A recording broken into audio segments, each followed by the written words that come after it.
Assalamualaikum warahmatullahi wabarakatuh.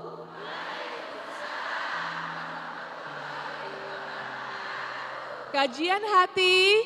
Tenangkan. Alhamdulillah atas izin Allah kita semua di sini bisa berkumpul di masjid ini. Insya Allah penuh berkah.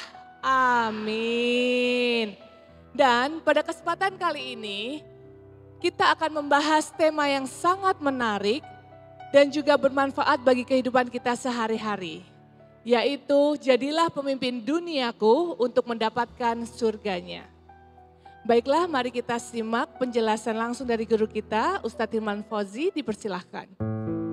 Bismillahirrahmanirrahim. Assalamualaikum warahmatullahi wabarakatuh.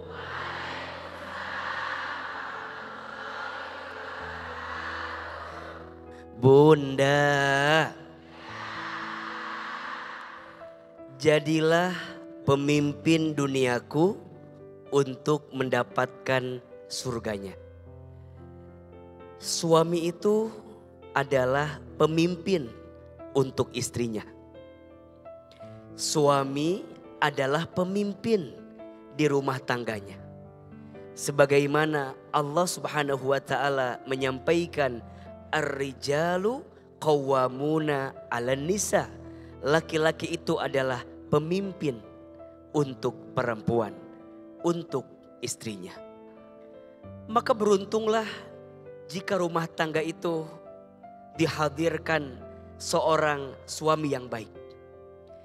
Ada 5 kriteria suami idaman. Nanti dicek ya, kira-kira suami Bunda masuk kategori ini atau tidak ya. Ada berapa?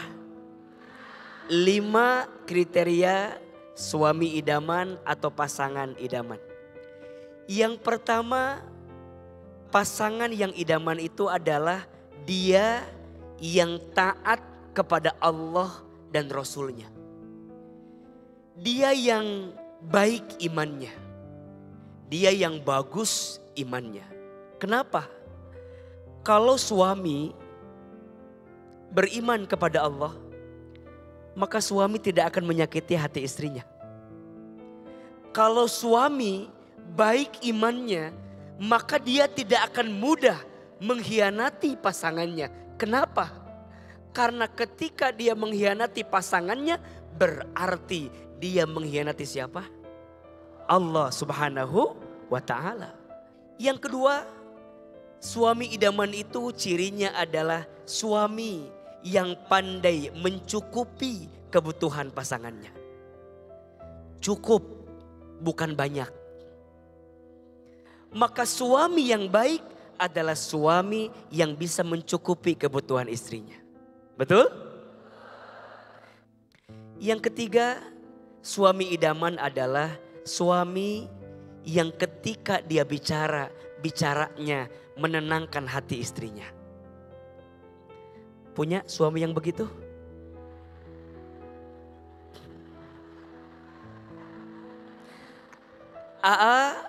Kenapa suami harus bicara yang baik dengan istri? Iya, karena istri itu mudah tersinggung hatinya dengan ucapan suaminya. Al-mar'atu kal mir'ah. Hati perempuan itu seperti cermin. Cermin itu kalau sudah pecah, engkau bisa merangkai kembali pecahan cerminnya. Tapi pantulan cahayanya tidak akan sama seperti sedia kala. Itulah hati perempuan. Kalau sudah tersakiti, mudah memaafkan, susah melupakan. Dan yang keempat, suami yang baik adalah suami yang memiliki kemampuan untuk memberikan nafkah. Dia gak malas. Dia gak mager, gak malas gerak. Dia berusaha sungguh-sungguh memenuhi nafkah keluarganya. Dan ingat, untuk suami saat engkau mencari nafkah, Allah siapkan pahala yang besar untukmu. Dan yang kelima, suami yang baik adalah suami yang bisa membimbing keluarganya untuk bisa makin dekat dengan Allah Subhanahu wa ta'ala. Suami yang baik adalah suami yang bisa menuntun istrinya untuk sholat berjamaah. menuntun anaknya untuk bisa lebih dekat dengan Allah, untuk bisa baca Quran, untuk bisa berzikir, berdoa, dan menghabiskan hidupnya untuk mendekat kepada Allah. Di dalam Al-Quran Allah Subhanahu wa ta'ala berfirman, Ya ayyuhalladzina amanu ku anfusakum wa ahlikum naro. Wahai orang-orang yang beriman, jagalah diri kamu sekalian dan anak-anak kamu sekalian dari siksa api neraka. Suami yang paling baik adalah suami yang paling baik kepada keluarganya. Khairukum li ahlihi wa ana khairukum li ahli. Kata Nabi, sebaik-baiknya suami yang paling baik kepada keluarganya. Dan aku adalah orang yang paling baik kepada keluargaku. Itulah yang Nabi sampaikan. Mudah-mudahan bunda yang sudah berumah tangga, Allah hadirkan suami yang baik. Suami yang soleh, suami yang bisa membimbing kita dalam kebaikan. Amin ya Rabbal alamin. Kalau Ustadz Hilman menjelaskan sesuatu tuh membuat hati kita adem. Tapi pertanyaannya Ustadz, Iya. carinya di mana Ustadz suami idaman? Iya. Kenapa Kak Paula nanya begitu ini? Mungkin ada ini suara ibu muda-muda di sini Ustadz. Iya. Iya. Ini mungkin pesan ya untuk kita yang masih proses mencari pasangan yang baik. Satu, temukan di tempat yang baik. Karena lingkungan baik itu sangat mempengaruhi seperti apa perangai seseorang. Iya apa iya? Tuh. Yang kedua, temukan seseorang yang baik itu dalam doa yang baik. Maka izin ya, jangan pernah berhenti berdoa untuk bisa bertemu dengan yang baik. Karena yang baik menurut kita belum tentu baik menurut Allah.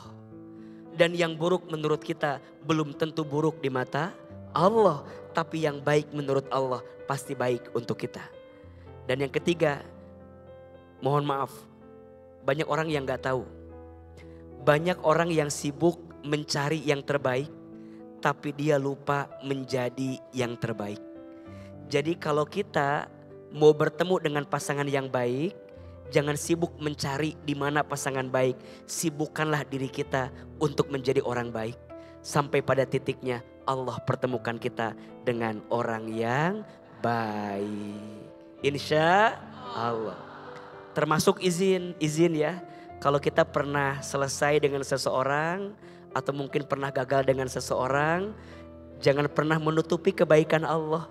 Boleh jadi yang kemarin belum baik dan Allah sedang siapkan yang lebih baik. Masya Allah. Syaratnya teruslah menjadi orang baik.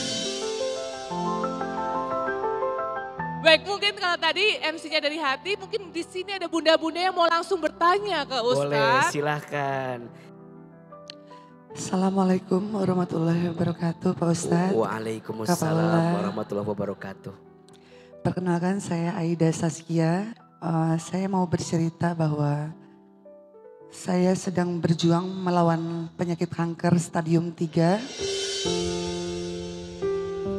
Di sini saya berjuang untuk tetap bertahan dan membiayai kedua orang anak saya. Tapi di sisi lain saya juga sedang mempersiapkan pernikahan Pak Ustadz. Tapi rencana tidak rencana karena di tengah perjalanan yang saya harapkan diberikan niat baik oleh calon suami saya membatalkan pernikahan saya. Karena kondisi saya yang sakit kanker dan ternyata beberapa kali kita sempat berseteru sebelum pernikahan. Diketahui bahwa dia menjalin hubungan dengan sahabat saya sendiri. Sahabat yang benar-benar sudah seperti adik saya sendiri Pak Ustadz. Tapi ternyata sahabat saya memanfaatkan itu Dan setiap saya berantem, setiap saya berseteru dengan calon suami saya, di recent update panggilannya suami saya selalu video callan dengan sahabat saya dengan durasi yang lama. Dan memuji-muji saat sahabat saya pasang foto profil, memuji-muji si sahabat saya dengan kecantikannya dan kemolekan badannya, tubuhnya gitu loh. Saya tanyakan pada sahabat saya, terus saya bilang saya akan memaafkan perbuatan kamu, apa yang sudah kamu lakukan dengan calon suami saya. Tapi jujur, apa saja yang sudah dilakukan kalian? Terus dia bilang, saya nggak mau berantem sama kamu Kak. Saya bongkar semuanya, katanya selama setiap kamu berantem sama pasangan kamu, dia selalu telepon dan video call saya menceritakan kejelekan-kejelekan kamu dan aib-aib kamu, termasuk dia bilang kalau saya padahal sebelumnya dari awal hubungan 1 tahun dia sudah tahu kondisi saya seperti apa. Dia bilang kalau saya cuma perempuan yang punya satu. Padahal kan sebetulnya bukan kemauan saya Pak Ustadz. Saya juga ngerasa hilang kepercayaan diri saat mau menjalin hubungan dia dengan pasangan saya waktu itu gitu loh. Tapi ternyata benar dugaan saya dan kekhawatiran saya terjadi dan ini jadi ungkitan yang lebih sakit hatinya lagi. Kenapa mesti harus sahabat saya sendiri dan kenapa dia harus membahas yang saya alami sementara dia sudah tahu apa yang saya alami gitu loh. Dan sisi lain saya tetap harus berdiri tegak, kuat menghadapi segala cobaan yang Allah berikan ini. Karena saya harus membiayai kedua orang anak saya yang masih kecil-kecil, yang masih berumur 10 dan 9 tahun yang masih butuh saya. Saya sudah pernah gagal 2 kali Pak Ustadz. Dan saya tidak mendapatkan suami yang seperti Pak Ustadz tadi ceritakan. Suami yang diharapkan oleh semua perempuan gitu loh.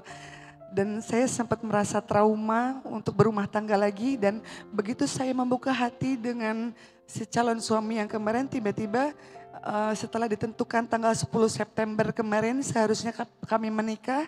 Tiba-tiba si calon suami mengatakan bahwa lebih baik kita sudahan saja. Dan di situ saya harus menahan lagi rasa malu kepada keluarga dan teman-teman yang menanyakan bagaimana pernikahan kamu jadi nggak besok gitu loh. Padahal hari hanya sudah dekat gitu loh. Dan saya mau bertanya juga apakah hukumnya seorang laki-laki yang membatalkan pernikahan secara sepihak tanpa tanggung jawab Pak Ustadz. Itu saja yang mau saya tanyakan. Bunda,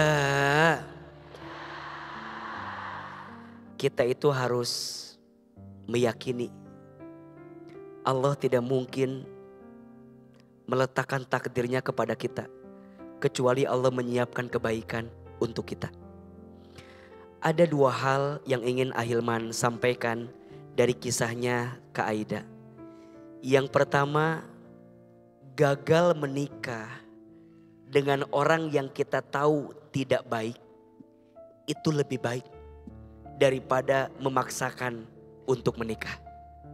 Iya apa iya? Menikah itu bukan perlombaan. Menikah itu bukan permainan. Menikah itu adalah perjalanan panjang yang perlu dipersiapkan.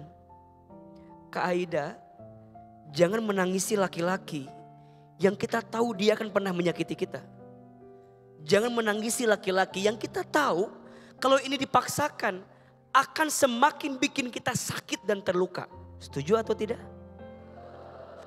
Apalagi izin ya, jauh sebelum menikah dia sudah menghina kakak.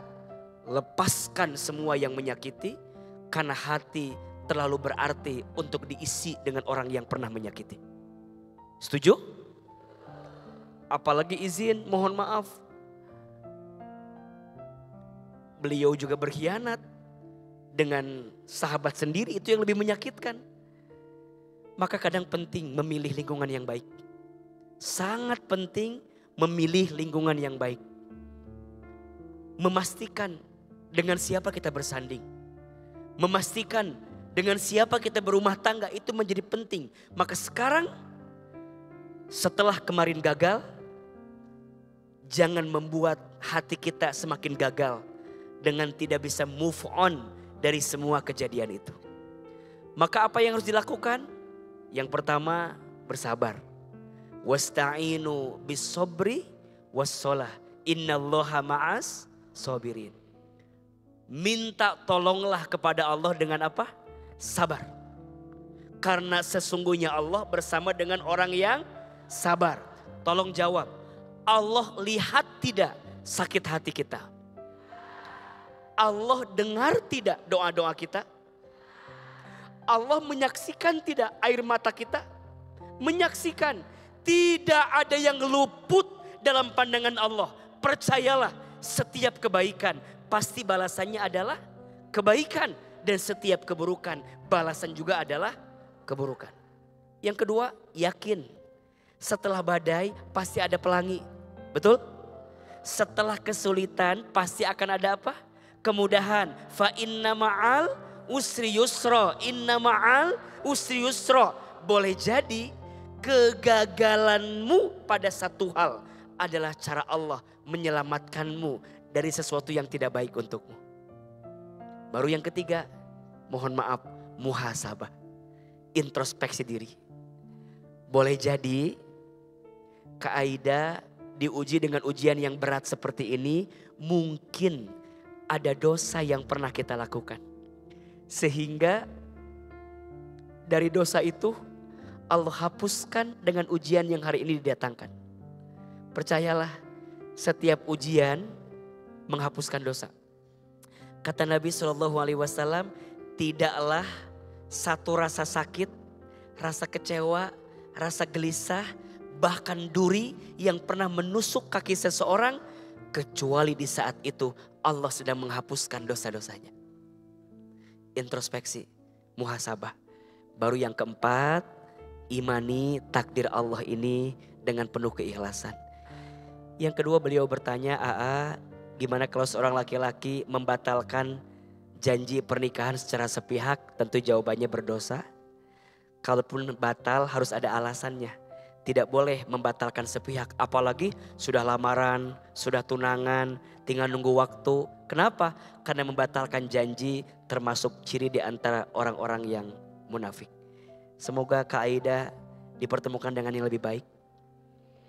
Semoga Kak Aida bisa bertemu dengan takdir yang lebih baik. Jangan putus asa dengan rahmatnya Allah.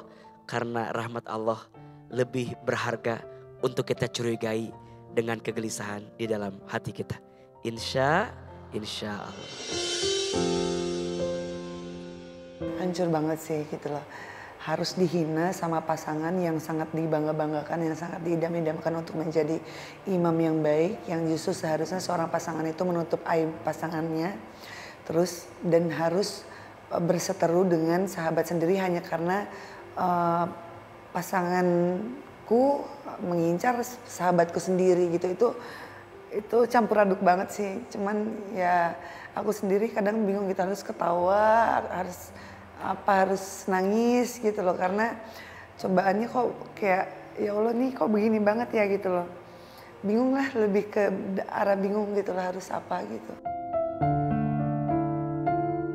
Semoga Allah juga memberikan yang terbaik pengganti kamu untuk aku dan anak-anak gitu.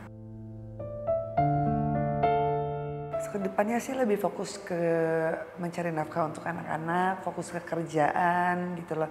Mempersiapkannya mudah-mudahan panjang umur, tapi kalaupun misalkan umurnya memang tinggal sedikit ya insya Allah harus mempersiapkan untuk nanti anak-anak. Karena walau gimana pun juga kan anak-anak cuma punya aku gitu loh.